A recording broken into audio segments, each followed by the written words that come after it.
Kaluluwa. Maligayang pagbabalik sa channel, kaibigan. Minsan ay may mga kamalasan na nangyayari sa ating buhay na wala naman tayong magagawa. Mga sitwasyon na pumupuwersa sa atin para kumuha ng isang trabaho na ayaw natin para lang magkapera. Pero may mga trabaho na hindi natin dapat tinatanggap kahit gaano tayo kadesperado. Ako ang ligaw na kaluluwa at may ikukwento ako sa iyo. Alam mo ba kung gaano lang kaliit na mga aberya ang kailangan para mawalan ka lang tirahan? Isang emergency na gastos nito, ilang overdraft fee doon, isang tseke sa renta na tumalbog dahil sa mga fee, at isang eviction notice na kasunod nun. Mula sa maayos ang buhay bilang accountant, kahit hindi mayaman, napunta ako sa pagtulog sa loob ng kotse ko sa loob lang ng 4 na linggo. At masasabi kong maswerte pa rin ako. May kotse pa ako at nagkatrabaho. Kaya nga may kwento akong ganito. Nagtatrabaho ako sa isang tapsiloga na bukas magdamag. Baka narinig mo na, baka hindi. Hindi sila nagsasara.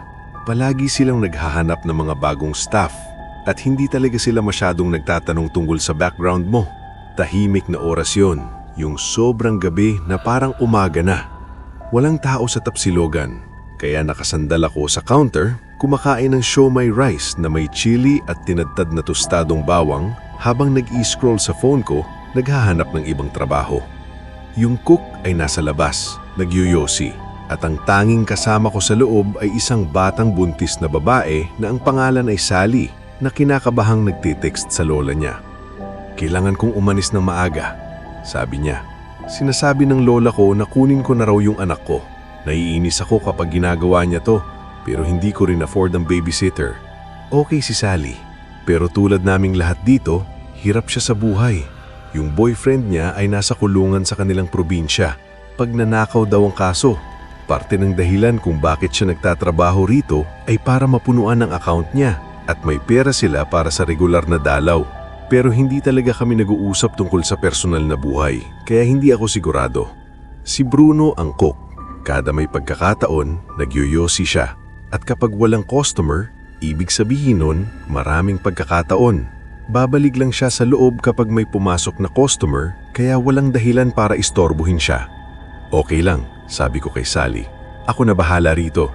Kunin mo na yung anak mo. Salamat, lifesaver ka. May utang ako sa'yo.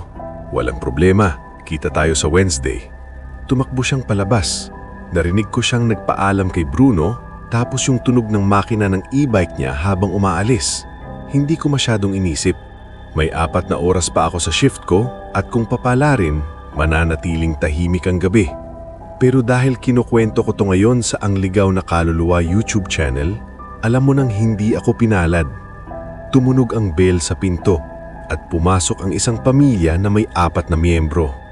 Nanay, tatay, lalaki at babae.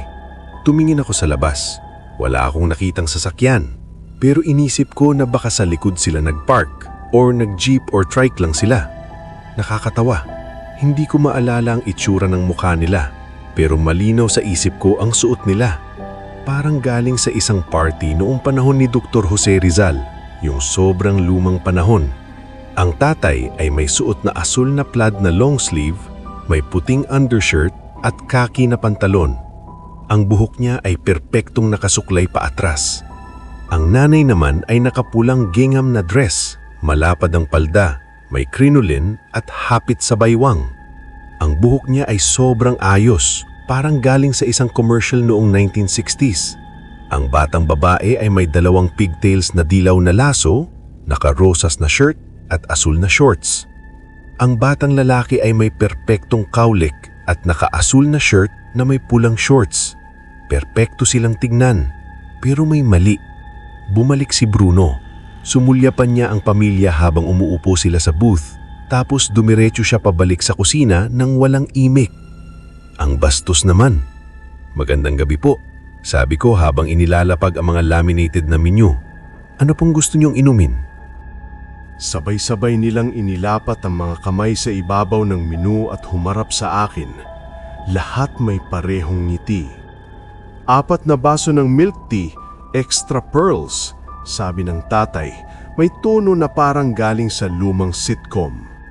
Napakasarap ng lahat. Dagdag ng nanay ng masaya kahit hindi man lang tumingin sa menu. Hindi ko maalala kung kailan huling umorder ng milk tea ang mga pumupunta dito, lalo na kasi only naman ang aming iced tea. Salamat, sabi ng tatay nang mailapag ko ang mga baso. Walang gumalaw ni isang pulgada. Pareho pa rin ang postura at ekspresyon nila habang pinapanood akong maglapag ng inumin. May maliliit na patak ng tubig sa ilalim ng mga basong hindi pa nila hinahawakan. Pinunasan ko ang kamay ko sa apron at pilit na ngumiti. Handa na po ba kayong umorder? Sabay-sabay nilang tinignan ang name tag ko. Bigla akong natuwa na halos natatakpan ito ng hoodie ko. May hinihintay kami, sabi ng nanay sa boses na parang kumakanta.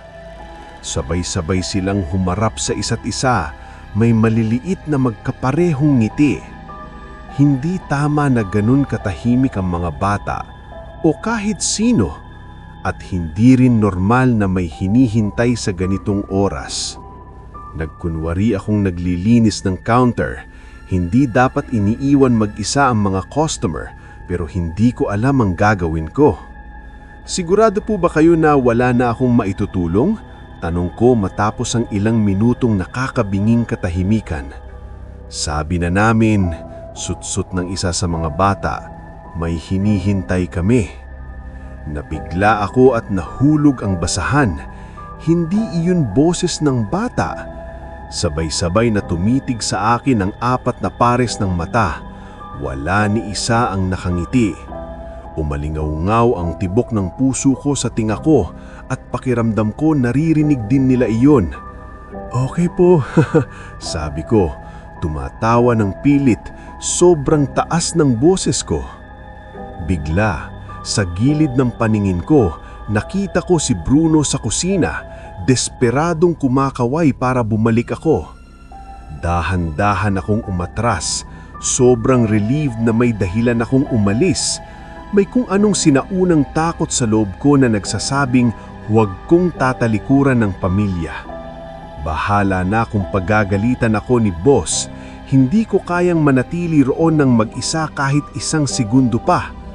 Halos kakabukas ko pa lang ng pinto nang hilahin ako ni Bruno papasok. Makinig ka, bulong niya, mahigpit ang hawak sa braso ko. Hindi totoong tao yung mga yon. Sinilip ako sa maliit na bintana ng pinto. Wala akong oras magpaliwanag. Putol niya. Nakikita mo yung sako ng asin? Tinuro niya ang isang napakalaking sako ng rock salt na hindi ko maalala kung paano ko hindi napansin noon. Magbuhos ka ng linya sa harap, mula pader hanggang pader. Siguraduhing hindi mapuputol ng pinto ang linya kapag binuksan. Dagdagan mo kung hindi ka sigurado. Nalilito ako.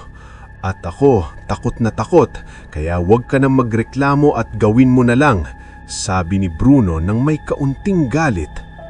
Kinuha niya ang sarili niyang sako at nagsimulang gumuhit ng malaking bilog sa sahig, sapat para sa aming dalawa.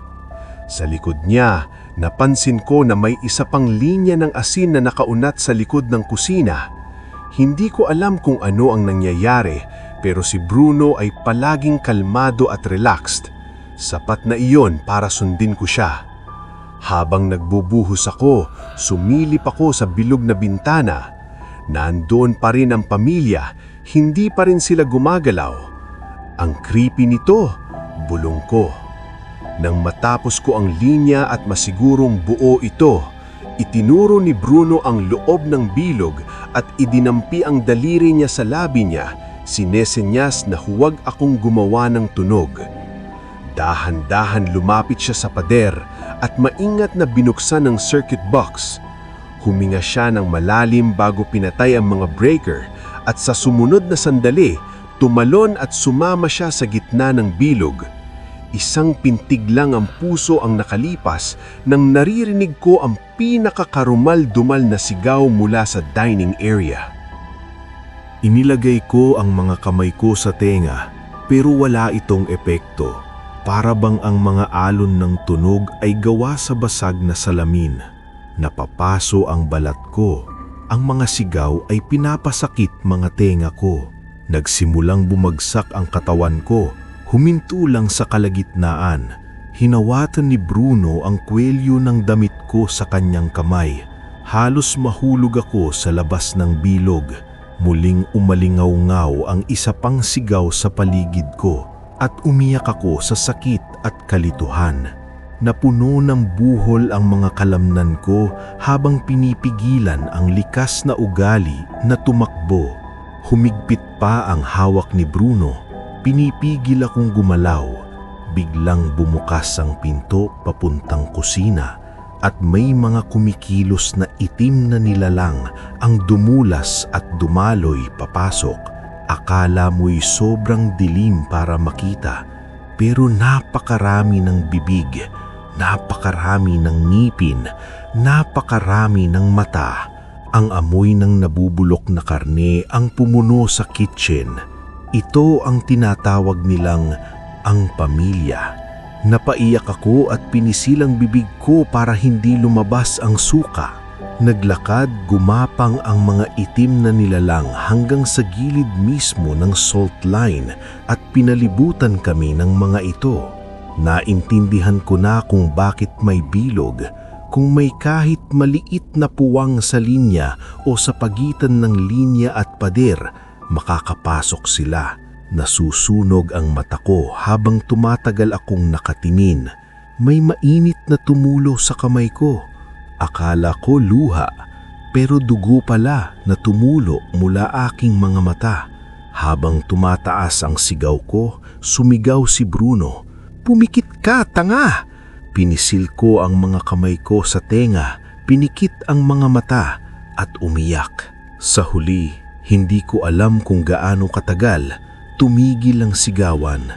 Siguro ay nawalan ako ng malay agad dahil paggising ko, madaling araw na. Sakit sa bawat kalamnan at buto nang tumayo ako. Natuyo at nag-crust ang mukha ko sa luha, sipon at dugo. Mamumula at pagod na si Bruno. Ginagamit niya ang espesyal na walis, yung may nakasulat na "Do not use" sa hawakan para walisin ang asin sa malaking dustpan na may parehong babala. Ang asin ay nagbago ng kulay, naging kulay itim na at may amoy ng nabubulok na itlog. Marahil dahil sa liwanag ng araw, marahil dahil sa nakaligtas ako sa pinaka nakakatakot na gabi ng buhay ko, kalmado ang boses ko nang magsalita ako, kahit parang ninuya at nilamon ko ang basag na salamin. Huhugasan ko muna ang muka, tapos gagawa ako ng kape, at pagkatapos, sasabihin mo sa akin kung ano ba talaga iyon. Tumanggo siya. Nagmumble ng oo at nagpatuloy sa pagwawalis. Halos mapilitan akong ilagay ang karatula sa pinto sa closed, pero swerte ko kung lalabas ang manager sa oras na iyon. Bukod dito, walang tao sa loob. Nang matapos niyang walisin, hinugasan niya ang mga kamay at sumama sa akin. Binigyan ko siya ng tasa ng pinakamahusay na kape na tikman ko. Sumindi siya ng sigarilyo at umupo kami sa magkabilang dulo ng mesa. Sa kabila ng gulo, maayos ang tapsilugan, parang walang nangyari. Ano yun? Tanong ko. Huminga siya ng malalim, parang pinipili kung sasabihin ba ang katotohanan. Pero pagkatapos ng gabing iyon, huli na para magsinungaling. Sila ay tinatawag namin na ang pamilya. Hindi ko pa sila nakikita dati, pero si Carol, yung waitress bago ka, at si Sally na nagtrabaho rin dito ng ilang taon, sabi nila paminsan-minsan pumupunta sila dito sa tapsilugan. Huminto siya, parang inaasahan akong sumagot. Uminom ako ng matagal at nagpatuloy siya. Ang unang palatandaan, wala silang sasakyan. Bigla lang silang lumitaw. Hindi ko alam kung saan at papasok. Ang pangalawa, sa kanilang pananamit. sabi ni Bruno. San sila nanggaling? Tanong ko. Hindi ko alam, pero ayon sa alamat, may isang pamilya na nawala sa highway dekada na ang nakalipas at nang bumalik sila, ganito na sila. Sagot ni Bruno. Hindi niyo ba naisip na sabihin sa akin ito nung nakuha ako sa trabaho? Maniniwala ka ba? Sagot ni Bruno. Siguro hindi. May dahilan kung bakit mataas ang sahod dito. Dagdag niya. Paano yung asin? Yung ilaw? Tanong ko kay Bruno. Makinig ka sa akin. Hindi ko alam lahat ng patakaran at hindi rin alam ni Sally. Pero bago itayo ang kainan na ito, marami pa raw ang nawalang tao. Lalabas sa exit ang mga tao dahil akala nila may sign para sa pagkain o gas, liliko at hindi na muling makikita. Kwento ni Bruno. Pero ngayon, humihinto lang ang mga tao dito. Direkta mula sa highway at balik na sila sa biyahe. Pero ibig sabihin, kapag nagutom ang pamilya, pumupunta sila dito. Sabi ni Bruno. Yan bang dahilan kaya dumiretso ko sa likod? Tanong ko. Oo, kailangan kong magsimula agad. Sagot niya. At pinatay mo ang ilaw para walang huminto na tao dito habang nandyan sila. Tama. Paano yung asin? Tahimik siya. Alam mo na kung para saan yung asin. Sa sandaling iyon, pumasok ang isang mag-asawa kasama ang bata. Tunay na pamilya. Walang alam sa nangyari.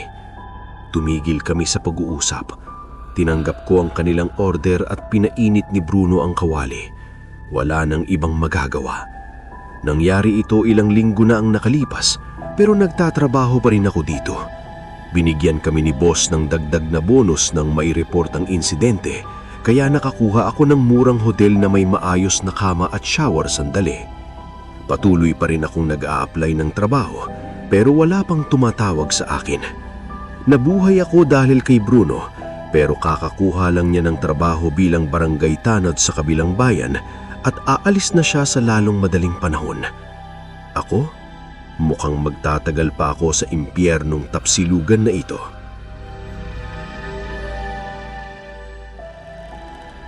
Maraming salamat sa pakikinig, kaibigan. Kung nagustuhan mo ang storya natin ngayong gabi, pwede mo bang bigyan ng like ang video na ito?